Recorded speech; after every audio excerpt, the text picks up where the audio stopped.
Vamos celebrar a estupidez humana, nosso país e sua corte de assassinos, covardes, estupradores e ladrões. Vamos celebrar nossa justiça e a televisão. Vamos celebrar todo roubo e toda indiferença, nosso Estado que não é nação. Vamos celebrar epidemias e a festa da torcida campeã. Palavras de Renato Russo em perfeição. E eu estou aqui para celebrar com você a invasão de 1500, apresentando o cordel sobre poder e privilégios no Brasil, além do livro 525, Transformando a Matrix. Nada melhor do que um cordel, expressão lusitana, nordestina, genuinamente brasileira. E ele começa antes de 1500. Ele diz assim: faz 10.000 anos ou mais que Luzia aqui pisou, nessa terra onde a beleza nossa alma encantou. Pindorama, Aruetê ou Ibiara era o valor. Antes do branco chegar, já existia a nação, com aldeia, com floresta, com pajé e tradição. Era o povo que mandava, cada qual com sua missão. O poder era partilha entre o cacique e o pajé. Cada velho era escuta, cada caça um balé. Não havia só um comando, mas respeito à voz e à fé. Tinha honra o cantor, o guerreiro e o curador, quem sabia das estrelas ou das ervas de valor, não por ouro ou por herança, mas por ser merecedor. A função não se indicava, nem se dava de presente, não havia nomeado por decreto ou por patente. Era o tempo que ensinava e quem guiava essa gente. Não havia grande abismo, nem cercado ou exclusão. Todo recurso era do grupo, fosse caça ou produção. A riqueza era a vida, compartilhada em união. O povo era a floresta, era o canto e a razão. Não vendia sua alma, nem seguia em sofridão. Era livre na fartura e fiel à tradição. Em 1500 certinho, o invasor aqui aportou, trouxe cruz, canhão e fala, que a verdade disfarçou, e a terra virou negócio que Lisboa registrou. Quem mandava era o rei, mesmo longe do sertão, governava por decreto, com selo e imposição.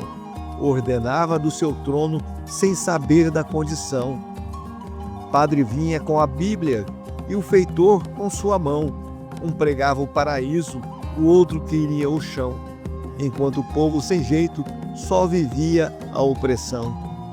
Tinha branco aventureiro que cresceu na invasão, mas não era por esforço nem por justa condição. Quem subia nessa terra era só por proteção. Privilégio era um selo, vinha junto à relação, com carta trazida da corte, com favor de obrigação. Era a casta decidindo quem mandava na nação. A desigualdade nasceu no porão do galeão. O europeu tirava tudo, até a alma do irmão. Para o Brasil, ouro e corrente era tudo ambição. O povo ficou calado entre a cruz e o safanão. Ou se curvava ao altar, ou perdia a direção. E o Brasil já se moldava sem a voz da população. Portugal viu que era hora de expandir dominação, dividiu o litoral sem consulta ou permissão, criou capitania e tributo e chamou de solução. Quem mandava era o rei, lá distante, sem pudor, nomeava donatários, com escritura e favor. Cada um que aqui chegava se achava o senhor. Jesuíta, fidalgo e clero comandavam sem regulo. Um batia no cativo, o outro dava o perdão. E no fundo, a cruz e a espada andavam na mesma mão. Tinha gente na batalha, plantador ou artesão, mas subir sem um padrinho era pura ilusão, pois o esforço era calado pela força e obsessão. Por indicação da corte, muitos viraram patrão, ganhavam terra e comando sem plantar nenhum feijão. O mérito era um detalhe para quem tinha a posição. A riqueza era o engenho, feito à base de aflição. O açúcar adoçava mesmo as mesas de outra nação. E o povo aqui sofria com miséria e escravidão. O negro e o índio ficavam no roçado ou na prisão, ou fugia para a floresta ou sumia da visão. Assim nascia Palmares, com grito e negação. O poder se concentrava com Lisboa a comandar. Mais tributo, mais soldados para a colônia controlar. E o poder sobre a terra começou a sufocar. Governadores gerais eram a voz da coroa, controlavam o território com a força do terror. A justiça se escondia e o povo calava em dor. Padre, nobre e bandeirante compunham o gabinete, e a igreja dava a bênção, o chicote e o bilhete, e a aldeia era domada pela espada abençoada. Tinha quem subia aos poucos com o suor do dia a dia, mas sem apoio da casta, só cumpria serventia. O caminho era fechado para quem não se envolvia. Já quem vinha apadrinhado tinha terra e proteção, virava dono de engenho, sem suor ou vocação. A rede era fechada em torno da indicação. O açúcar era o ouro dos senhores do poder. A riqueza era exportada sem sequer se devolver, em justiça ou melhoria, para quem só sabia sofrer. O povo era a engrenagem da colônia a funcionar. Nas vilas, no canavial, o fugido sem lugar. E Palmares se expandia para romper e libertar. Minas virou centro rico, com o ouro a reluzir, mas Lisboa fez as leis para tudo lá consumir, e quem tentava esconder corria o risco de cair. A coroa acreditava, com fiscal e tropa armada, fundição e quinto duro e a sentença preparada.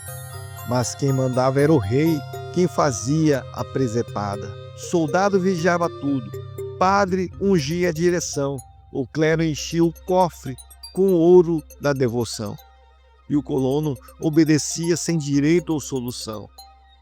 Tinha garimpeiro honesto, que tentava resistir, mas sem rede de apoio era fácil sucumbir, e o lucro do seu esforço logo vinha sumir.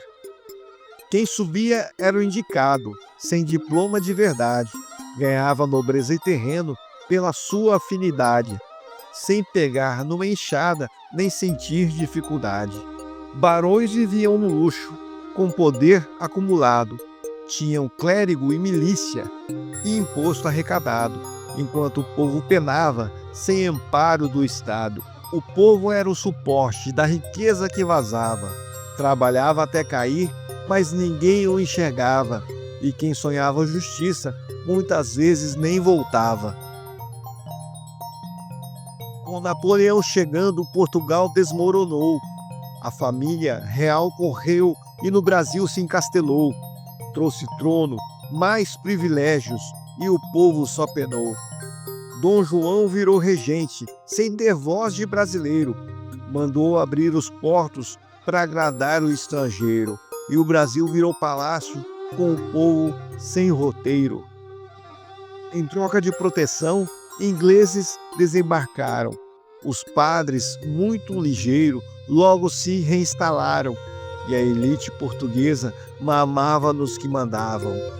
Subia algum doutor, com estudo e sacrifício, mas era mais comum vencer com artifício, pois o mérito real tinha pouco benefício. Quem tinha compadre certo ganhava cargo e pensão, título, terra, comando e nenhuma obrigação. A amizade decidia quem subia na nação. A elite se enriqueceu com contrato e proteção, enquanto o povo sofria sem escola e sem patrão. Viu o luxo das janelas sem sequer ter refeição. O povo era figurante na chegada imperial. Lavava roupa, servia e aplaudia o oficial, mas não tinha qualquer voz nem direito essencial. Dom Pedro gritou bem alto, mas o povo nem ouviu. Rompeu com Dom João VI para ser rei aqui no Rio. E a tal independência só mudou quem se serviu. O imperador mandava com poder moderador, criava leis e vetava sem precisar de defensor. E o Senado era enfeite no teatro do Senhor. A nobreza foi formada com diploma e bajulação. Tinha farda, tinha anel e lugar na procissão. Era o império das elites, com verniz de educação. Subia quem resistia, na escola ou no quartel, mas sem berço ou sobrenome, era degrau pro coronel. O esforço até valia, mas morria no papel. Barões nasciam de graça, com favor e apadrinhado, ganhavam terra e comando com decreto carimbado. O império era um clube com acesso reservado. O café virou fortuna, mas só para o aristocrata. O escravo era moeda na senzala e na chibata. E o Brasil exportador produziu mais fome e dor. O povo era silêncio, sem direito à votação. Quem votava era a elite, com farsa de eleição. Até chegou a liberdade, mas seguiu a servidão. Derrubaram o império com bandeira e general. Quem ficou no comando?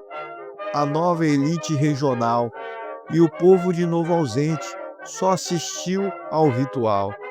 Mandava o fazendeiro com pistola e coronel.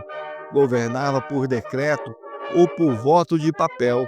O poder era um balcão com batina e carrossel. O Senado era feudo de quem tinha capital. O juiz era compadre e o prefeito filial.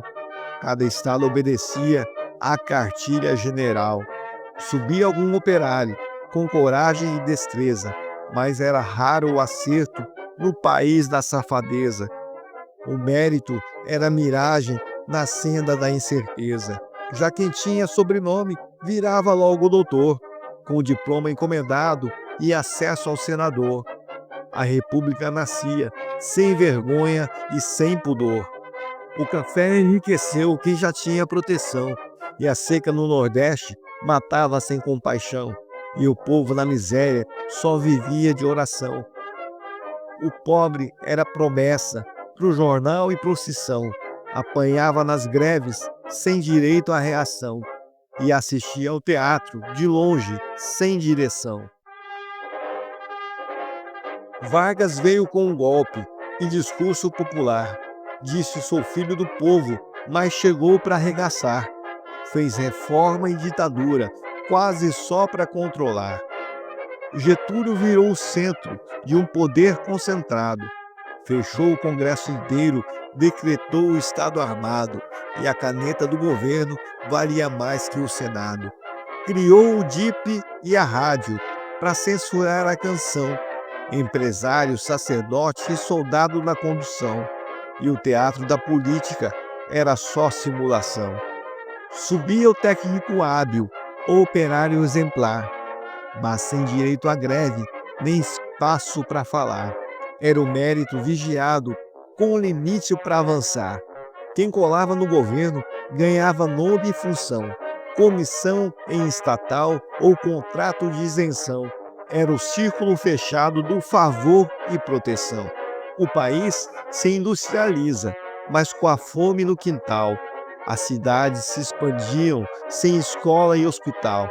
E o lucro da produção não chegava a geral. O povo era paisagem nas fotos de ocasião. Trabalhava com carteira, mas sem livre opinião. E quem falava demais sumia pelo porão. Com o fim da ditadura, a eleição voltou ao ar. O jogo continuava, mas havia tensão em seu lugar. E assim acendeu Vargas para cair e não voltar. Vieram os 3 J's, cada um com seu papel. Mas quem mandava era a banca, não do Congresso, a do quartel. A caneta ficou fraca diante do fuzil fiel. Comandava o senador e também banqueiro e bispo. Estrangeiro investia com contrato desigual e a imprensa escolhia quem podia ser legal. Subia o engenheiro, professor ou doutor, mas com pouco incentivo e sem muito resplendor. O esforço era ofuscado pelo tom do opressor. Quem tinha um deputado ou um bom padrinho ali ganhava cargo e viagem sem sequer precisar ir, e o povo com diploma não sabia aonde fugir. Construíram Brasília sem a voz da rebeldia, e o milagre prometido não chegou à maioria, e o pobre ainda seguia sem justiça e moradia. A esperança era a promessa da política do dia, mas havia era a espera por saúde e melhoria, e a democracia caía com o discurso e hipocrisia. O país era conflito, sem freio e sem direção. Tinha greve, tinha farsa, disfarçada de eleição. E os bandidos da utopia queriam o país na mão. Em 64 veio o golpe institucional. Prometeram liberdade, mas fizeram muito mal. E a ditadura se instalou com o discurso nacional.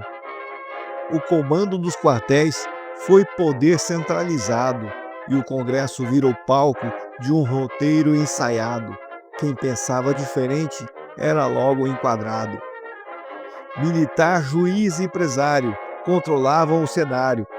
Empreiteira recebia o contrato milionário e a imprensa aplaudia com um sorriso salafrário.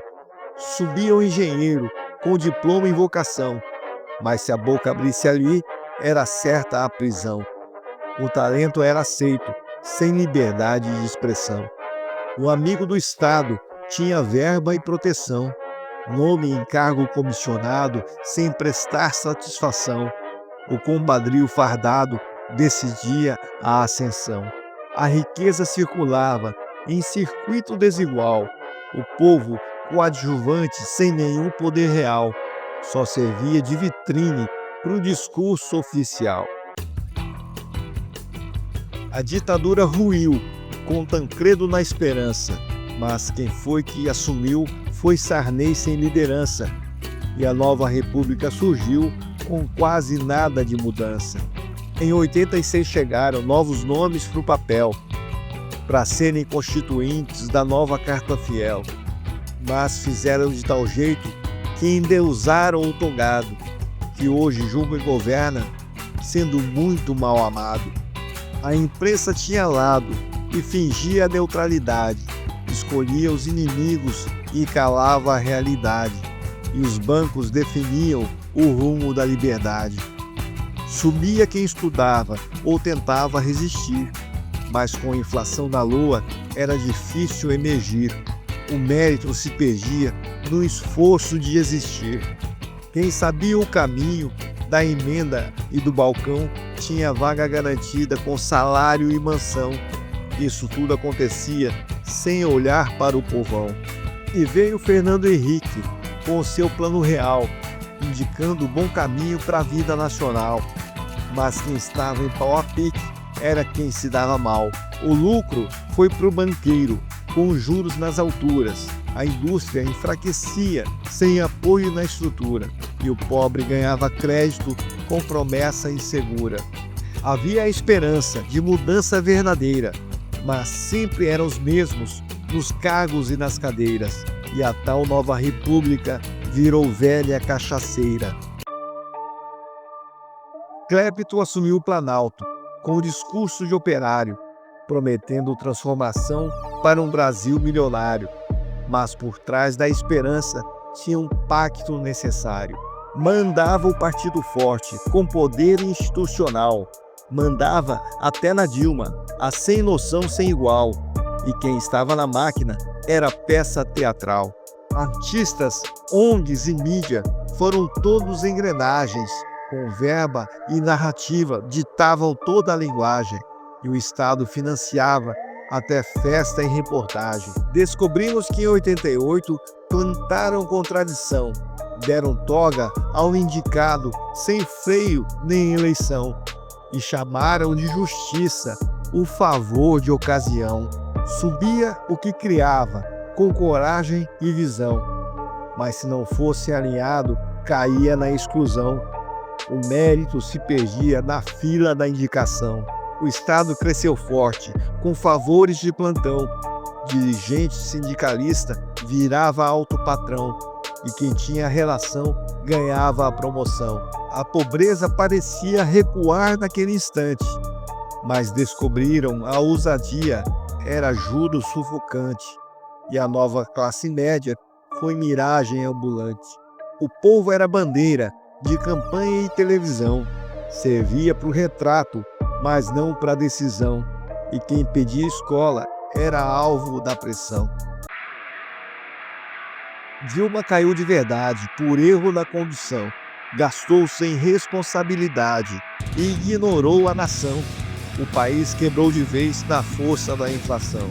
O judiciário cresceu, com poder sem freio ou par, e o Supremo decidia sem precisar consultar.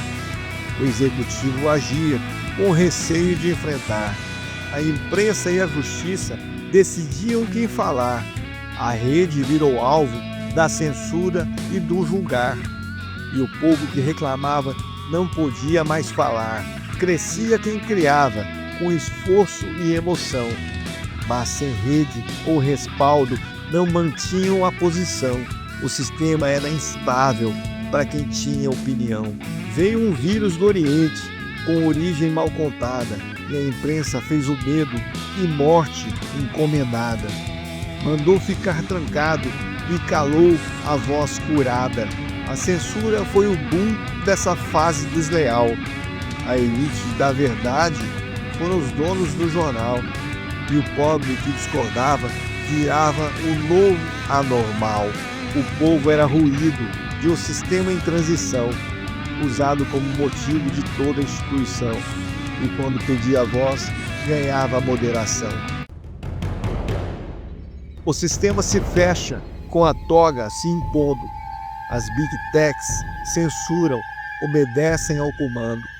E quem fala em liberdade já começa se enrolando. O Supremo decide, sem limite ou oposição. Um tirano sem medo, com poder total de ação.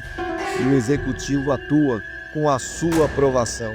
A imprensa é sua aliada, com discurso emocional.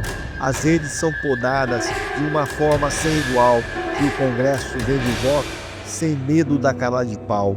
Quem cria com verdade fica sempre em segundo. Com desconfiança é visto ou censurado como imundo. O mérito é um risco no país do fim do mundo. Quem segue a cartilha ganha cargo e contrato, verba, selo e blindagem no sistema burocrato. Obedecer é a senha para subir no aparato. A desigualdade cresce não só no capital, mas também na consciência e no campo digital. Quem pensa diferente vira logo o ilegal. O povo é reduzido a perfil e biometria. Já não cai mais na farsa da velha demagogia. E quem grita liberdade já conhece a covardia. Agora é hora da virada, sem farda e sem patrão. É o povo despertando para tomar sua nação. Com verdade, consciência e coragem em sua mão. Por séculos a mentira foi servida em oração, mas o povo era jogado fora de toda razão. Nunca houve compaixão, só discurso e exclusão. São mais de 500 anos só de manipulação, e a elite dominante só pensou em proteção. Defendeu o próprio ego, nunca a dor desse povão. Mas a elite enfraquece quando há transformação, e o jovem vira a chave dessa nova geração. Não precisa arma ou farsa, nem seguir politicagem. É pensar, sentir e agir, para mudar toda a paisagem. Quem domina a narrativa controla o que a gente vê, mas quem lê além da tela já começa a perceber que a verdade foi trancada para ninguém reconhecer. O sistema está com medo do que o povo pode ser, pois a metanoia tem o poder de renascer, e quando a mente se abre, não dá mais para encolher. O livro é só o começo, para enxergar sem distração, para mostrar que está na pista, para quebrar a ilusão. Quem pegou esse recado, já vai lá na descrição.